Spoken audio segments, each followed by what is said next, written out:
नमस्कार, मैं हूं आंचल श्रीवास्तव और आप देख रहे हैं इंडिया डेली लाइव। स्वागत है आपका हमारे खास bulletin Uttar Pradesh daily live पर। तो चलिए खबरों का आगाज करते हैं बड़ी खबर के साथ। बड़ी खबर गोरखपुर से आ रही है।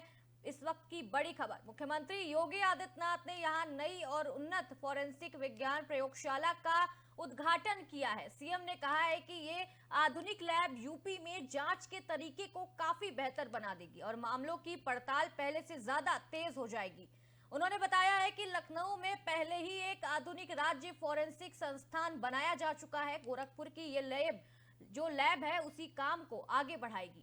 ये उन्नत डीएनए और सेंटर विश्व स्तरीय डीएनए लैब, एआई आधारित स्मार्ट तकनीक, ड्रोन और रोबोटिक लैब जैसी सभी जरूरी सुविधाएं मौजूद होंगी यहाँ पे, जिसमें जांच और भी सटीक और तेज हो पाएगी।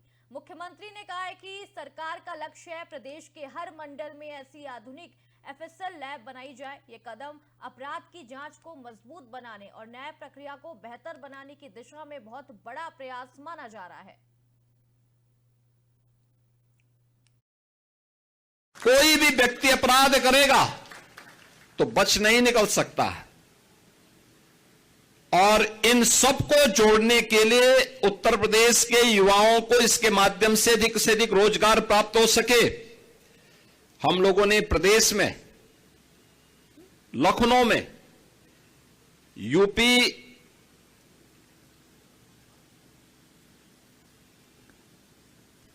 स्टेट फॉरेंसिक इंस्टीट्यूट का गठन भी किया है। उसमें हमने अलग अलग पाठ्यक्रम भी तैयार किए हैं। सर्टिफिकेट कोर्स, ये जितने भी कलेक्टर होंगे यानी जितने भी कलेक्शन करने वाले तकनीशियन होंगे, उन तकनीकी कर्मचारियों के लिए सर्टिफिकेट लैब में जो लोग इसका मिलान करेंगे उसके लिए डिप्लोमाधारी और उस पर अपनी राय देने वाले उसके एक्सपर्ट डिग्रीधारी और उनके अनुभव भी इसमें काम आएंगे। यह आज का नए समय में नए हो रहे अपराधों को रोकने के लिए वैज्ञानिक साक्ष्य उपलब्ध करवाने की दिशा में तकनीक के माध्यम से अपराधी को समय पे सजा दिलाकर एक पीड़ित को न्याय दिलाने के लिए सरकार के द्वारा किए गए प्रयास का हिस्सा है। और आज गोरखपुर की इस अपग्रेड लैब को, जो ये श्रेणी की लैब है, इसमें वे सभी प्रकार की सुविधाएं यहां पर उपलब्ध होंगी जो वास्तव में एक व्यक्ति को, जो जांच को में तेजी लाने में सटीक और पूर्ण तरह। उत्तर प्रदेश में चुनाव से पहले राजनीति का जो माहौल है वो गर्म हो गया है। अपनी जनता पार्टी के संस्थापक स्वामी प्रसाद मौर्य महोबा पहुंचे, जहां उन्होंने संविधान सम्मान जनहित हुंकार यात्रा निकाली। इस दौरान उन्होंने भाजपा और बागेश्वर धाम के धीरेन्द्र शास्त्री पर कड़े आरोप लगाए। मौर्य ने कहा कि बाबा की यात्रा संविधान के खिलाफ है और भाजपा इसे अपने राजनीतिक फायदे के लिए उपयोग कर रही है। उन्होंने यूपी में जंगलराज होने और अधिकारियों के दबदबा है उसकी भी बात कही है। मौर्य ने लोनी के भाजपा विधायक पर भी सख्त बयान देते हुए उन्हें गुंडा विधायक बताया है। साथ ही उन्होंने आरोप लगाया है कि एसआईआर के नाम पर दलित, पिछड़े और आदिवासी मतदाताओं को मतदान से रोकने की कोशिश हो रही है। महोबा में कार्यकर्ताओं ने उनका जोरदार स्वागत किया। पत्रकारों से बातचीत में उन्होंने दावा किया है कि आने वाले चुनाव में भाजपा सत्ता से बाहर होगी और जनता पार्टी पूरे प्रदेश में अपना संगठन तेजी से बढ़ाएगी।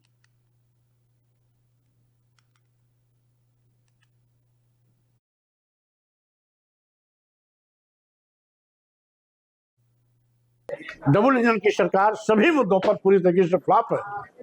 मोदी जी देश बेच रहे हैं तो योगी जी 27,764 स्कूल बंद करने पर आमादा है। पूरा देश और प्रदेश जंगलराज का पर्याय बन गया है। वो महाराष्ट्र, गुजरात, राजस्थान, मध्य प्रदेश हो, ये सब के सब भाजपा शासित राज्य है जहां जंगलराज चल रही है।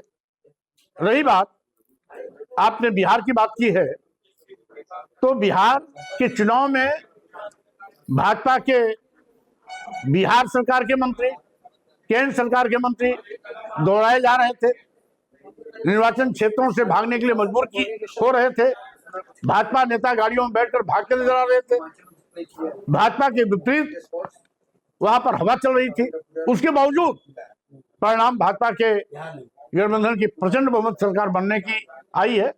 स्वाभाविक रूप से ये दर्शाता है कि बिहार में कोई बहुत बड़ा खेला हुआ है। उत्तर प्रदेश के जालौन से एक बड़ी खबर सामने आ रही है। नगर पालिका द्वारा सड़क किनारे डाले गए कचरे में अचानक भीषण आग लग गई है। देखते ही देखते धुएं का गुब्बारा पूरे इलाके में फैल गया और आसपास के लोगों में अफरा तफरी मच गई। सूचना मिलने पर मौके पर पहुंचे दमकल कर्मियों ने कड़ी मशक्कत के बाद आग पर काबू पाया है। यह आग नगर पालिका परिषद की लापरवाही के कारण सड़क किनारे जमा कचरे में भड़क गई है। ये घटना जालौन के कोच कोतवाली क्षेत्र में पहाड़गांव बाईपास रोड की है। ये नगर पालिका के जो है थे वो गए थे कि ऐसे ऐसे हमारे जो है नगर पालिका का जो कूड़ा है डंपिंग ग्राउंड है उसमें आग लगी हुई है। यहाँ डंपिंग कहाँ है? डंपिंग नहीं है लेकिन डंपिंग ग्राउंड बताया था, अभी रोड के किनारे थी। तो हमारा तो काम आग बुझाना, किसी की भी सूचना हो आने के बाद। आप जब आए तो कितनी तेज लौ थी? खूब आग लगी हुई थी, पूरे में बहुत तेज लपट उठ रही थी, सारे में धुआं था, दिखाई भी नहीं दे रहा था। उत्तर प्रदेश के जालौन जिले से दर्दनाक खबर सामने आ रही है। कोच कोतवाली क्षेत्र के डाड़ी गांव में पारंपरिक कलह के चलते एक मां ने 2 मासूम बेटियों के साथ खुद को आग लगा ली है। इस घटना में मां और बड़ी बेटी की मौके पर ही मौत हो गई है, जबकि दूसरी बेटी झांसी में इलाज के दौरान दम उसने तोड़ दिया है। यह हादसा पूरे गांव को शोक में डुबा दिया है। घटना के समय घर में शादी की शहनाई गूंजती थी, लेकिन अचानक हुई इस त्रासदी ने घर की खुशियों को मातम में बदल दिया है। जानकारी के मुताबिक सोमवार सुबह करीब 5 बजे महिला आरती ने अपने घर में डीजल छिड़ककर आग लगा ली है।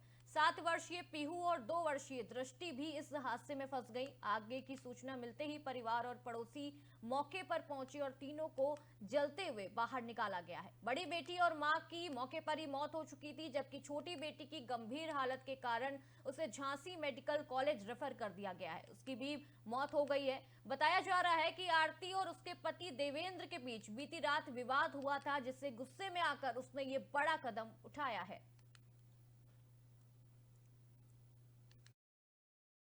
ये नगर पालिका के जो है थे वो गए थे कि ऐसे ऐसे हमारे जो है नगर पालिका का जो कूड़ा है डंपिंग ग्राउंड है उसमें आग लगी हुई है। यहाँ डंपिंग कहाँ है? डंपिंग नहीं है लेकिन डंपिंग ग्राउंड बताया था, अभी रोड के किनारे थी। तो हमारा तो काम आग बुझाना, किसी की भी सूचना हो आने के बाद। आप जब आए तो कितनी तेज लौ थी? खूब आग लगी हुई थी, पूरे में बहुत तेज लपट उठ रही थी, सारे में धुआं था, दिखाई भी नहीं दे रहा था। ये नगर पालिका उत्तर प्रदेश विधानसभा अध्यक्ष सतीश महाना बुंदेलखंड के प्रवेश द्वार कालपी पहुंचे हैं। उन्होंने प्रदेश स्तरीय अंडर 16 क्रिकेट टूर्नामेंट का शुभारंभ किया है, जिसमें प्रदेश की 8 टीमों ने प्रतियोगिताओं में भाग लिया है। क्रिकेट कार्यक्रम के शुभारंभ के बाद सतीश महाना कालपी प्रेस क्लब के शपथ ग्रहण समारोह में पहुंचे और नवनिर्वाचित पदाधिकारियों को शपथ दिलाई। जालौन के कालपी नगर में आयोजित इस अवसर पर विधानसभा अध्यक्ष ने दोनों कार्यक्रम थे उसमें भाग लेकर स्थानीय लोगों और अधिकारियों के साथ संवाद भी किया। आज दिनांक 17 नवंबर 2025 को कोंच कोतवाली क्षेत्र के ग्राम दाड़ी में एक महिला तथा उसके 2 बच्चों की आग से जलने की सूचना प्राप्त हुई, जिन्हें सीएचसी कोंच लाया गया, जहां डॉक्टरों द्वारा जांच के उपरांत महिला तथा उसकी एक बच्ची को मृत घोषित कर दिया गया तथा दूसरी बच्ची की हालत गंभीर होने पर उसे जांच के लिए झांसी रेफर किया गया, जिसके दौरान उपचार मृत्यु हो गई। उक्त सूचना पर कोतवाली कोंच पुलिस द्वारा तत्काल मौके पर पहुंचकर जालौन जिले की कालपी कोतवाली पुलिस ने बड़ी कार्रवाई करते हुए 25,000 रुपए का इनामी शातिर बदमाश आमिर को गिरफ्तार कर लिया है। आमिर पर गैंगस्टर एक्ट में कई संगीन मामले दर्ज हैं, जिसमें हत्या जैसी गंभीर घटनाएं शामिल हैं और वो लंबे समय से फरार चल रहा था। पुलिस ने विस्तृत खुफिया जानकारी और घेराबंदी के बाद आमिर को दबोचकर पकड़ने में सफलता पाई है। गिरफ्तारी के बाद उसे कोर्ट में पेश किया गया है, जहां से न्यायालय ने उसे जेल भेज दिया है। इस गिरफ्तारी से स्थानीय लोगों में राहत की भावना है और पुलिस की कार्यप्रणाली की तारीफ भी की जा रही है। पुलिस का कहना है कि आमिर जैसे अपराधियों पर लगातार नजर रखी जाएगी और किसी भी कानून में ऊपर नहीं लिया जाएगा, कानून को ऊपर नहीं लिया जाएगा और ये कार्रवाई जिले में कानून और व्यवस्था को और भी ज्यादा मजबूत करने की दिशा में एक महत्वपूर्ण कदम भी मानी जा रही है।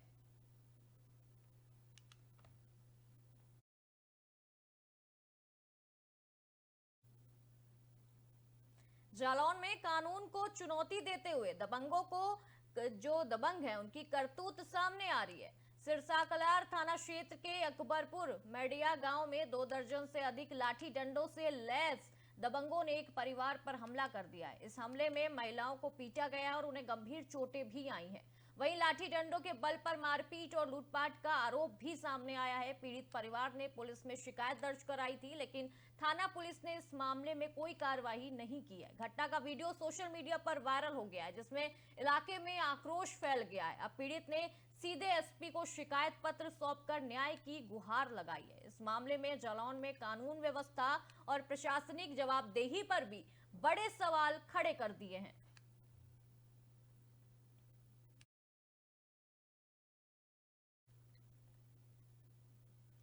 कासगंज में दिन दहाड़े एक सनसनीखेज वारदात सामने आ रही है, जहां जियाउद्दीनपुर गांव में अपने घर के बाहर बैठे युवक नीरज की बदमाशों ने गोली मारकर हत्या कर दी है। हत्या करने के बाद आरोपी फरार हो गया है। मृतक की मां ने आरोप लगाया है कि हत्या उनके बेटे की पत्नी से चल रहे एक मुकदमे को लेकर उनके ससुराल वालों, जो ससुराली पक्ष है, उन लोगों ने की है। मौके पर पहुंची सदर कोतवाली पुलिस ने घटनास्थल का निरीक्षण किया है और शव को कब्जे में लेकर पोस्टमार्टम के लिए भेज दिया है। पुलिस फिलहाल मामले की जांच पड़ताल में जुटी हुई है और आरोपी बदमाशों की तलाश कर रही है। मामला ये है कि गुड़गांव में हम लोग ऑटो चलाते हैं, तो वहाँ आपसी झगड़ा हुआ था। तो वहाँ झगड़े के चक्कर में इन लोगों ने हमारी रिपोर्ट कर दी, वहाँ हमको पकड़ा दिया था। तो वहाँ से हम गांव आए अपने, तो ये लोग फिर हमारे गांव में कम से कम 50 लोग लेके आए। हाँ, मोटरसाइकिलों से आए 50 लोग लेके हमारे घर में घुस के हम लोगों के साथ मारपीट की। हमारी माता जी को मारा, हमारे भाइयों सबके ऊपर इन्होंने लाठी डंडे से वार किया। आज पुलिस के पास आए थे, क्या आश्वासन दिया? उन्होंने की जांच होगी इसकी। लड़ाई हुई लड़कन की मानपुर वाले से। ये लोग हमारे घर में चढ़ के आ गए कि फैसला करो, और पीछे से अपने लड़का बुला दे। हम लोग घर में नहीं थे। जब पता चलो बाहर से हम भाग के आए तो हम लोगों के करीब के मारो में लातन घूसन से। कौन लोग हैं वो? मानपुर के लोग हैं। क्या नाम है उनका? राघविंद, संजय, मुरारी, बारे। थाने नहीं गए थे आप? गए थे, उन्होंने हल्का इंचार्ज ने एप्लीकेशन नहीं मंजूर करी। मामला ये कि गुड़गांव में हम लोग हरदोई से आ रही है। हरदोई के बिलग्राम कस्बे में प्लाई फैक्ट्री के पास एक पेड़ पर अचानक 10 फीट लंबा विशालकाय अजगर दिखाई दिया। इससे इलाके में अफरा तफरी का पूरा माहौल बन गया। स्थानीय लोग अजगर को देखकर उत्सुक भी थे और डर भी गए थे, और कुछ ही समय में इसकी खबर पूरे कस्बे में और आसपास के गांवों में फैल गई। मौके पर सैकड़ों लोग जमा हो गए, जिसमें सड़क जाम जैसी स्थिति भी बन गई और कई लोग मोबाइल से वीडियो और फोटो बनाने लगे। सूचना मिलने पर पुलिस और वन विभाग की टीम तुरंत पहुंची और वन विभाग की टीम ने स्थानीय लोगों की मदद से पेड़ की डाली काटकर अजगर को सावधानी पूर्वक सुरक्षित पकड़ा है। वन विभाग के कर्मी राहुल के मुताबिक ये अजगर लगभग 10 फीट लंबा और 40 से 45 किलो वजन का था। अधिकारियों ने बताया है कि अजगर पूरी तरह सुरक्षित है और उसके प्राकृतिक आवास में उसे छोड़ दिया जाएगा। प्रशासन ने लोगों से अपील की है कि ऐसे मामलों में भीड़ न जमा करें और तुरंत संबंधित विभाग को सूचना दें। इस घटना ने पूरे क्षेत्र में चर्चा का विषय बना दिया है।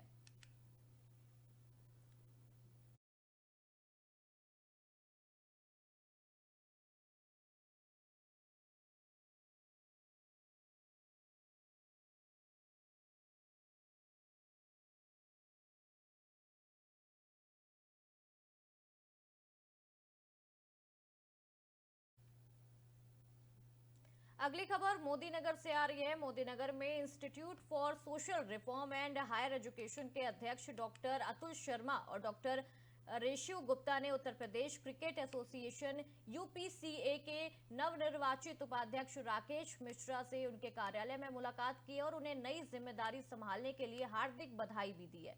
इस अवसर पर खिलाड़ी थे उनको शॉल और फूलों का गुलदस्ता भेंट कर सम्मानित किया गया है। बातचीत के दौरान राकेश मिश्रा ने प्रदेश में क्रिकेट के विकास और उभरते युवा खिलाड़ियों को प्रशिक्षण और सुविधाओं की सुविधा देने और अपने उद्देश्यों के बारे में बताया है।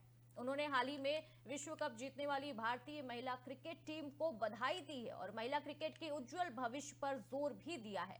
मिश्रा ने गाजियाबाद में बनने जा रहे अंतर्राष्ट्रीय स्तर के क्रिकेट स्टेडियम का उल्लेख करते हुए ये बताया है कि स्टेडियम उत्तर प्रदेश के खिलाड़ियों को उच्च स्तरीय प्रशिक्षण प्रदान करेगा और प्रदेश से अंतर्राष्ट्रीय खिलाड़ियों की संख्या बढ़ाने में मदद भी करेगा। इस मुलाकात में यूपीसीए के खिलाड़ी नलिन मिश्रा ने भी मौजूद रहे वहां पे और उन्होंने विभिन्न पहलों की सराहना की है। बैठक का समापन सकारात्मक माहौल में हुआ, जिसमें खेल और शिक्षा क्षेत्र में सहयोग को और भी ज्यादा मजबूत करने की सहमति जताई गई।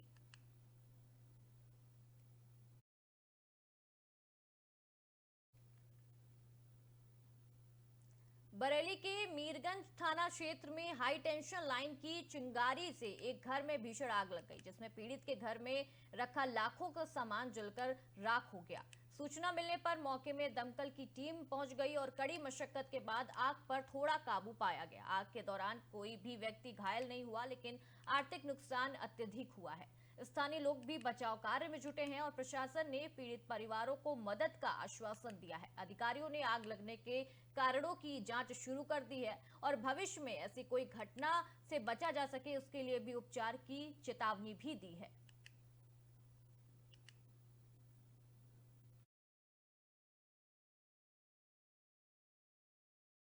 आग लग गई है। तस्वीरों में आप देख सकते हैं किस तरीके से ये हाई टेंशन लाइन से आग लगी है और भीषण आग लगी है।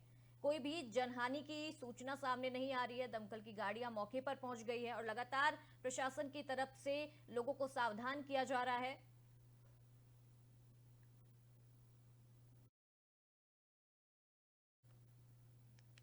शाहजहांपुर के पैना बुजुर्ग गांव से एक परेशान करने वाली खबर सामने आ रही है। गांव में एक पक्ष के लोगों ने हुए विवाद के बाद कुछ दबंगों ने एक दलित युवक को लाठी डंडों से पीटकर उसको घायल कर दिया है और इस घटना का वीडियो सोशल मीडिया पर वायरल हो गया है, जिससे इलाके में तनाव बढ़ गया है।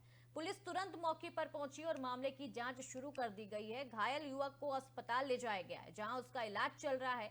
गांव के लोगों ने पुलिस से जल्द से सख्ती से कार्रवाई करने की मांग की है। थाना सिंधौली पुलिस इस पूरे मामले को गंभीरता से देख रही है और इस घटना ने गांव का माहौल और भी ज्यादा और कानून व्यवस्था पर भी सवाल खड़े कर दिए हैं।